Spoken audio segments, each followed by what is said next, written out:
ఘనంగా ప్రారంభమైంది. దేశ విదేశాల నుండి భక్తులు పెద్ద సంఖ్యలో తరలివస్తున్నారు.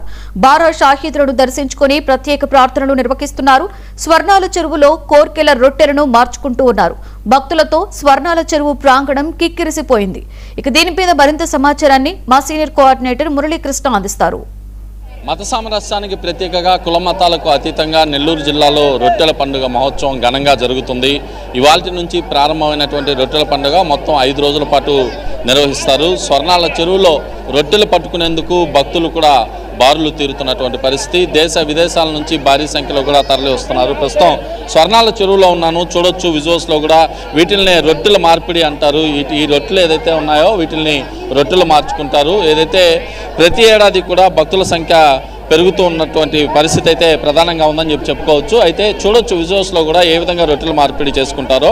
విద్య, వ్యాపారం, ఉద్యోగం, వివాహం, సంతానం, సౌభాగ్యం, ఇలా ప్రతిదాన్ని కూడా తీసుకునేటటువంటి పరిస్థితి ఉంది. అంటే ఈ ఏడాది ఒక కోరికతో ఇక్కడికి వచ్చేటటువంటి భక్తులు బారా షహీదులను దర్శించుకున్న తర్వాత స్వర్ణాల చెరువు లోపలికి వస్తారు. స్వర్ణాల చెరువులో మోకాళ్ళ లోతు నీళ్ళల్లో దిగి తలపైన వాళ్ళ చీరకు సంబంధించినటువంటి పైట కొంగు పైన కప్పుకొని అక్కడ నుంచి వారు కోరిన కోరికలతో రొట్టెల్ని స్వీకరిస్తారు. ఈ రొట్టె స్వీకరించిన తర్వాత వాళ్ళ కోరిక కానీ తీరితే, అంటే ఏదైతే సంతానం దగ్గర నుంచి సౌభాగ్యం దగ్గర నుంచి అన్ని రకాలుగా వాళ్ళకి సంబంధించినటువంటి అన్ని కానీ తీరితే మరుసటి ఏడాది లేదా పై ఏడాది అదే కోరికతో ఎవరైతే ఎదురు చూస్తుంటారో వాళ్ళకి ఈ రొట్టెల్ని కూడా అందించడం ఒక ఆనవాయితీ. అయితే ప్రతి ఏడాది కూడా భక్తుల సంఖ్య పెరుగుతూ వస్తుంది. ఒకసారి మాట్లాడే ప్రయత్నం చేద్దాం. చెప్పండి, ఎక్కడి నుంచి వస్తున్నారు? మేము హిందూపురం నుంచి వస్తా ఉన్నాం. ఎలా అనిపిస్తుంది? ఎన్ని సంవత్సరాల నుంచి వస్తున్నారు? మేము చాలా సంవత్సరాల నుంచి వచ్చినాం. అంటే ఏంటి ఇక్కడ ప్రత్యేకత ఏంటి? ఇక్కడ వచ్చి సంతానంది మా ఏం కోరికన్నా కోరికలు తీరుతాయి. ఇక్కడ పిల్లలకి కోసము, మళ్ళా ఉద్యోగాల కోసము, ఇంటి కోసము, ప్రతి ఒక్క దానికి కూడా ఇక్కడ రొట్టెలు దొరుకుతాయి. ఎన్ని రొట్టెలు తీసుకుంటారు ఇప్పుడు దాకా మీరు? మేము వచ్చి చాలా ఏళ్ళ నుంచి వచ్చినాము. ఒకటి సంతానంది తీసుకున్నాము, ఒకటి ఇల్లు కట్టేకి తీసుకున్నాము, ఒకటి జాగాకి తీసుకున్నాము. అన్ని కోరికలు మావి తీరినాయి. మీరు చెప్పండి, ఎక్కడి నుంచి వస్తున్నాం? మేము కొల్లారి నుంచి వచ్చిందాము. ఎలా ఉంది ఇక్కడ? మంచిది ఉంది. చాలా జనాలు వస్తారు. మేము 10 ఏళ్ళ నుంచి వస్తూ ఉంటాము. ఇంకా కూడా ఉన్నారు భక్తులు, అందరితో కూడా మాట్లాడించే ప్రయత్నం చేద్దాం. చెప్పండి సార్, ఎక్కడి నుంచి వస్తున్నారు? ఎలా ఉంది ఇక్కడ ఏర్పాట్లు? నేను రాజమండ్రి నుంచి వస్తున్నానండి. ఏర్పాట్లు అయితే చాలా బాగున్నాయి. ఈ కూటమి ప్రభుత్వం వచ్చాక చాలా ఘనంగా నిర్వహిస్తున్నారు. ఈ రాష్ట్ర పండగగా కూడా చెప్పుకోవచ్చు. నేను దగ్గర సుమారుగా 20 సంవత్సరాల నుంచి వస్తున్నాను. కోరికలు ఏమైనా ఉంటే తప్పకుండా నెరవేరుతున్నాయి. ప్రతి సంవత్సరం వద్దామని కోరుకుంటున్నాను. చూడొచ్చు విజువల్స్లో కూడా భారీ ఎత్తున వచ్చినటువంటి భక్తులు వీళ్ళంతా కూడా ఇక్కడికి చేరుకున్న తర్వాత వీళ్ళు ప్రత్యేక ప్రార్థనలు చేసుకొని రొట్టెలు ఏదైతే చూడొచ్చు విజువల్స్లో కూడా ఒకసారి చూపించే ప్రయత్నం చేస్తాను. వీటిలో రొట్టెలు అంటారనమాట. ఏదైతే వీళ్ళు తయారు చేసుకున్నటువంటి రొట్టెలను ఇక్కడికి తీసుకొచ్చి ఇతరులకి పంపిణీ చేసేటటువంటి పరిస్థితి. ఒక రకంగా చెప్పాలంటే 400 సంవత్సరాల నుంచి కూడా ఈ రొట్టెల పండుగ ఒక ఆనవాయితీగా అయితే వస్తుంది. ఇంకా ఒకసారి మహిళలు ఉన్నారు, ఒకసారి మాట్లాడే ప్రయత్నం అయితే మనం చేద్దాం. చెప్పండి మా, ఎక్కడి నుంచి వస్తున్నారు? ఎలా ఉంది ఇక్కడ?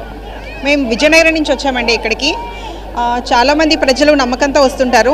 ప్రతి సంవత్సరం కూడా లక్షల మంది ప్రజాన్ని ఇక్కడ సందర్శించుకొని స్నానం చేసి ఒకరికొకరు రొట్టెలు మార్చుకొని ఈ పండుగని చాలా ప్రత్యేకంగా జరుపుకుంటారు. ఇది బారా షహీద్ దర్గా. మా ఇంట్లో మా అత్తయ్య వచ్చి లాస్ట్ ఇయర్ చెప్పుకోగానే ఇయర్ అయిందండి.